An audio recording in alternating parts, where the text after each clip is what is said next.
All right. Welcome, everyone.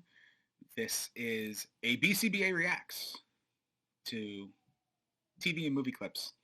I'm Adam Pakila. I'm a board-certified behavior analyst and licensed behavior analyst in Connecticut. And let's get to the clips. First, we have Chris Pratt in Jurassic World training the raptors. Oh!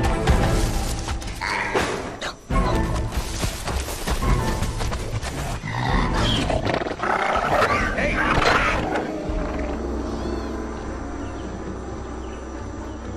Okay. All right, so you can see there, he's using a clicker. Now, a clicker training in ABA functions as reinforcement. So what you're supposed to do, and we're assuming that he's already done this, is you're supposed to pair the click with some sort of edible. Edible is a primary reinforcer. And by pairing the click with the edible, it takes on the same reinforcing qualities of the edible. So essentially what happens is, start giving a demand. Ho, in this case, is to stop. That's the discriminative stimulus. And you give some sort of edible. Let's say a rat. He actually gives some rats later in the clip. So you give a rat, and at the same time you're giving the rat, you're clicking. So as they keep getting rat, click, rat, click, rat, click, rat, click, rat, click, then it's just click. And the click will perpetuate the behavior, future occurrences of the behavior, because it was paired with that primary reinforcement. So you've got the rat paired with the click, then you can fade out the rat, and you just keep the click. What he's doing is he's almost using it to get their attention, which will work, but it's not how it's intended to be used. What should happen is he gives a command, ho, and then clicks when they exhibit the correct behavior. If they don't stop, then he wouldn't click. When they looked up, maybe that was another command that he was giving and he's clicking. But it seems like he's using this to get their attention, which unfortunately is not correct. Let's keep watching. Eyes on me. Blue. Blue. So right there, he said, eyes on me, blue, blue, and then he's clicking like multiple times. Think about every time a click happens, they're getting a rat. So that he just got 3 rats. But really, the raptor didn't look at him until the clicks happened. So the click is actually the direction, or in this case, it's a prompt, which is a prompt is something that comes in between the direction and the desired behavior. Prompts can be faded, but it seems like this is functioning more of a prompt or a discriminative stimulus to get the raptor's attention in and of itself. I don't know how he's intending it to be used, but it should be used as reinforcement. So again, think about every click is a rat, and it's only given when the correct behavior is demonstrated after the direction is given. Watch it. Charlie, hey, don't give me that shit. Delta, lock it up. Good. And so that was pretty good. So there he was using it more as reinforcement. He's giving multiple directions, like I think the last one was Nelson, lock it up, and then he's clicking. So you can think of, if they're perpetuating that behavior, if they're doing that behavior for a long period of time, he gets their attention and they stay attuned to him up on that platform, that's probably the behavior. Sustaining attention, and then he goes, good, click, click, click, click, click.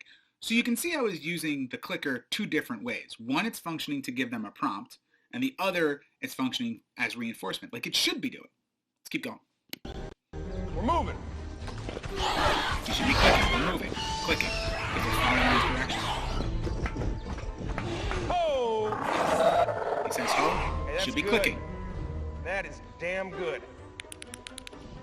Very good. See, Charlie? That's what you get. Echo, there you go. Delta.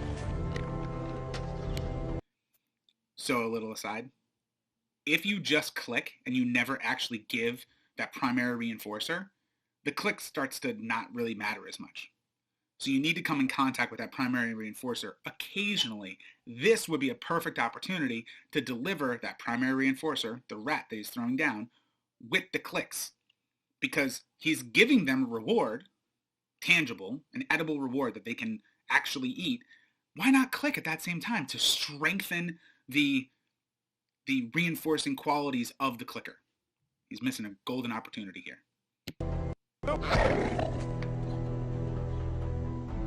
This one's for you. See? I'd be clicking. Ho! Click Eyes again up. for ho. Eyes up, ho. Click. Go. And what you would do there is you say, ho, they stop, click, when they demonstrate the behavior. Then eyes up, click. His hand is up, and he's going like this, and as soon as they start to run, you click, so that they have immediate, repeatable, easy to deliver feedback with a short latency from the time the behavior occurs until they get the reinforcement. That's the benefit of having a clicker. Imagine how long it would take for you to reach into your pocket, pull out a treat, give it to the animal, when you could just click.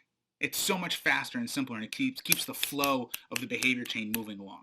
So that's clicker training. Unfortunately, Chris Pratt, aka Owen Grady, he didn't do too good.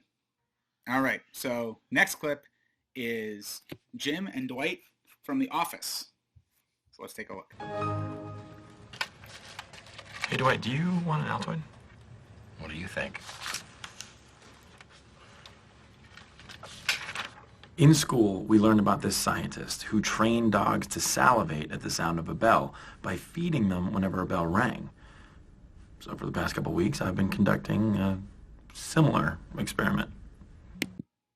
All right, so I'm going to interrupt. That's not 100% accurate. It was an unintended consequence of what Pavlov was doing. So what happened was Pavlov was giving dogs food at the time that a bell was going off. And then they realized over the course of many presentations that the bell was eliciting the same physiological reaction from the dogs as presenting the meat powder. When the dogs saw the meat powder, they would salivate. And then when the bell went off paired with the meat powder, the dogs would salivate. So then when the meat powder was removed and the bell was done, then the dogs would salivate. This is a different pairing than what we talked about with the raptors. So this is more respondent conditioning. This is a neutral stimulus, no prior learning history, a neutral stimulus, the bell, is paired with an unconditioned stimulus, which is the food, that elicits an unconditioned response, which is the salivating. So every time you pair food, meat powder, with the dog, you will have an unconditioned response of salivation. If you present a neutral stimulus, it could be anything. It could be a bell, it could be a thunderclap, it could be the funk party sound. It doesn't matter what it is. It's a neutral stimulus. Enough times, it will take on the same qualities as the unconditioned food stimulus and therefore elicit the same response. So what then happens is when the dog hears the bell, it now has a conditioned response of salivating. Now, very similar to the clicker, you need to keep that pairing going. You can't just present the bell and the bell and the bell and the bell and the bell and the bell and the bell and the bell, because without the food occasionally being present, it'll lose that, it'll become habituated is what it's called. Habituation is where the conditioned stimulus no longer elicits the conditioned response. And it goes back to just being a bell where the dog's not going to salivate. So what Jim is, that's a long-winded explanation, but what's happening now is Jim is going to condition Dwight with the restart sound on his computer and the unconditioned stimulus of the Altoid. So there you go. Let's keep watching. Dwight, want an Altoid? Okay. Tone, Altoid. Altoid? Sure. Tone, Altoid. And Dwight? Been Yes. Tone, Altoid. Ah! What is that? What are you doing? Now, here's the cool thing. You might think that that's the behavior. You might think that the reaching out for the mint is the behavior. And it is a behavior, but I don't think it's the actual unconditioned response now turning into a conditioned response. I think it's the next thing. What? No, well, my mouth tastes so bad all of a sudden. That's Oh. what he's looking for. The taste in his mouth. Sure, it's embarrassing to just blindly stick your hand out when you hear the tone and then have someone go, "What are you doing?" But isn't it more entertaining and fulfilling for Jim to have a bad taste, a literal bad taste in the mouth of Dwight because of this experiment? Talk about unintended consequences. He probably just thought he was going to make him look like an ass by putting his hand out. In actuality, he caused him some slight, albeit physical discomfort. Super cool. All right, so next clip is from The Big Bang Theory. Fine, whatever. Are you finished? Well, thank you. How thoughtful. Would you like a chocolate? Yeah, sure. All right, so this is an example of a very introductory behavior reduction strategy, which is called catch them being good. So in this situation, they have had this witty banter back and forth, and they have this contentious relationship, Sheldon and Penny. But Penny offers to clear the place for Sheldon, which he deems as good behavior. It's a behavior you want to see perpetuated in the future. You want to see it increase in frequency, magnitude, duration, whatever it is. You want to see some aspect of that behavior increase. So what does he do? He delivers what he deems to be a preferred item. Now, at this point in time, it's only a preferred item. It only becomes a reinforcer, positive reinforcement, if it affects the future occurrences of behavior by either increasing in frequency, magnitude, duration, etc., some measurable quantity. So right now, he's had these little chocolates sitting next to him. In the event that Penny exhibits a good behavior, he will give her a chocolate in hopes that, the hopes that she will continue this behavior in the future, if anything, probably increase it. So the next time she sees the plate, she will be more than likely to clear it off for him. And I'll get into why in a little bit. Thanks. Oh, sorry, Sheldon. I almost sat in your spot. Did you? I didn't notice. Have a chocolate. So again, another good behavior. Clearing the place, moving out of his spot. He's very particular about his spot if you haven't watched The Big Bang Theory. So these are all good behaviors. He's catching her being good and giving her a chocolate. Thank you. You're here a lot now. Oh, am I talking too much? I'm sorry. Zip. Thank you. Chocolate? Yes, please. Zip it.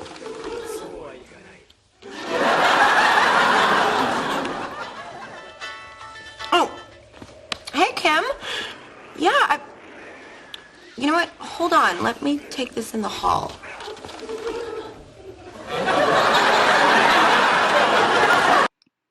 So that was pretty cool. He's established what is good behavior. So he gives a little prompt to let her know, without saying, "Can you take it in the hall?" that she is not exhibiting the good behavior, and then gives her the chocolate. So a prompt, like I talked about before, takes place in between the direction, the SD, in this case it's a social situation, and the desired behavior. So the phone ringing and her picking it up is the SD for leave the room so that Sheldon doesn't, hear you. She doesn't do it, so he gives her a prompt, which is going from least to most prompting, not most to least. He's not picking her up and escorting her out, but he is giving her a sigh. He gave her a chance to be independent with it, but she didn't do it, so he gave her a nice little sigh, a gentle nudge, and then she gets up, and then he mouths, chocolate. Do you want a chocolate? She says yes. So she's still getting the reinforcement because he knows she's not independent with this yet, but she's getting there. So we've established that the criteria for her to get some sort of reinforcement is a light prodding from Sheldon with just a vocalization a soft sigh, if you would. Now, if she does it independently, she'll absolutely 100% get the chocolate. But if she needs a little help, she'll get the chocolate too. Over the course of time, that needs to be faded, because when you demonstrate mastery at a certain prompt level, you then need to go to the less intrusive of those prompts. And in this situation, it would be her doing it completely independent. So next time when the phone rings, you best get your butt up and out of here so you can get the chocolate. You'll never guess who they got to replace you with. Okay. I know what you're doing. Really? Yes. You're using chocolates as positive reinforcement for what you consider correct behavior. Ding, ding, ding, ding. Using chocolates as positive reinforcement for what you deem is correct behavior.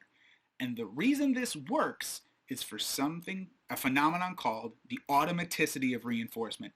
That means that the learner, in this case Penny, does not need to be aware of the conditions. You don't need to say, every time you act like a good girl, I'm going to give you a piece of chocolate.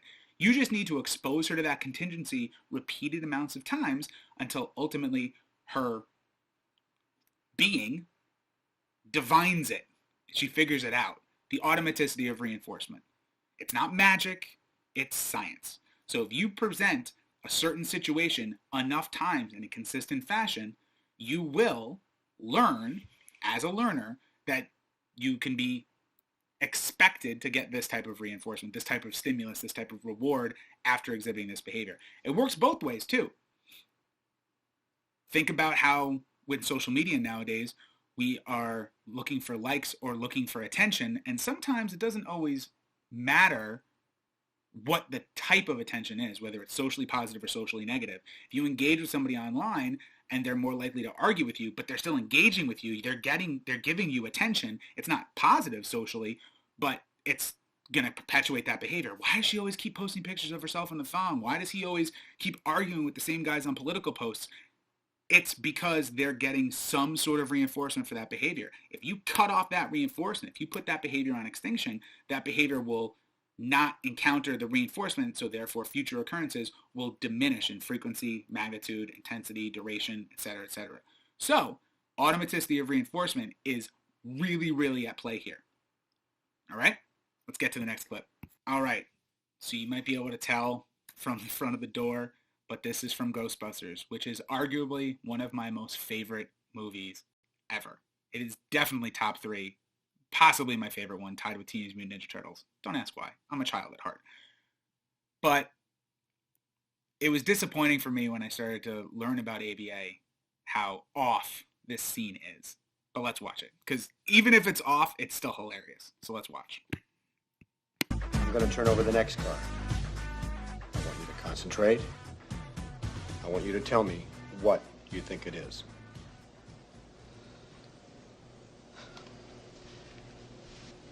Square. Good guess, but wrong.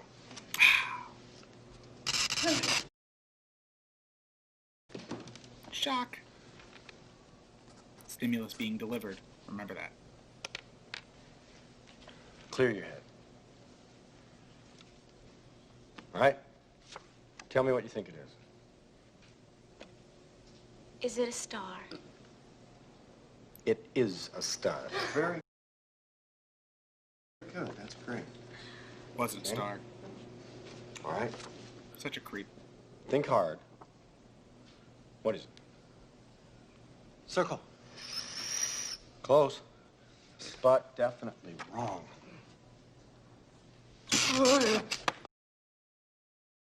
Okay.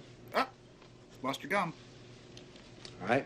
Fun fact, Ready? when I was little, I thought that was a Tic Tac. What is it?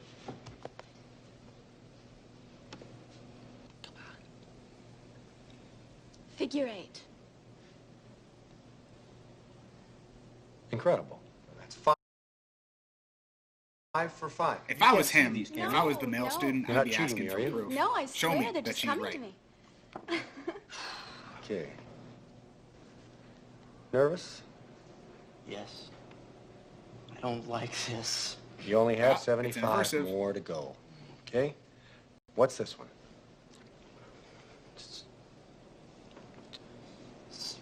couple wavy lines. Sorry, this isn't your lucky day. I know. Actually, it is his lucky day. He got it right. Wait, I'm